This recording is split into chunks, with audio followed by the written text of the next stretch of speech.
They think that they're winning if they support the party who are going to dilute their workers' rights. They'll support those guys for fear that if they vote for the other guys or let the other guys in, that they might bump into a trans woman in a public toilet. Public toilets that don't even exist anymore, I might add.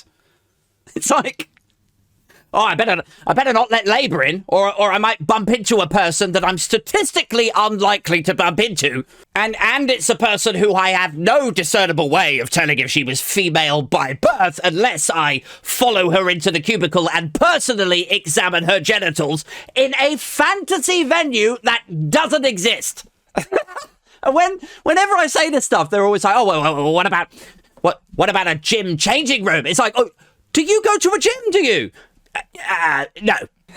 It's like, what are you so worried about? Why are you so terrified? It's like, oh, what if I bump into an axe murderer in a Starbucks in Narnia? What if the Easter Bunny fucks my wife and puts it on the internet? Like, I mean, where does this stop, dear listeners?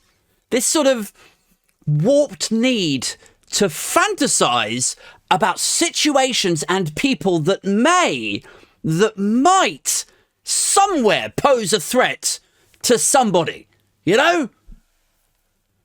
Fucking Conservative MPs clutching their pearls over women's safety is just ridiculous. Like, don't start now, lads. You haven't had the practice, all right? Because I can tell you now, right, like, if I was a relatively attractive 25-year-old woman working in Parliament, if that was me, I think I would understand that the bigger threat to my vagina than a trans woman in a cubicle by a pretty huge margin is probably one of the 50 MPs who are being investigated or who have been suspended for actual sex crimes. Like, this is why it's so ridiculous. It's like, oh, well, what if women were at risk from trans people?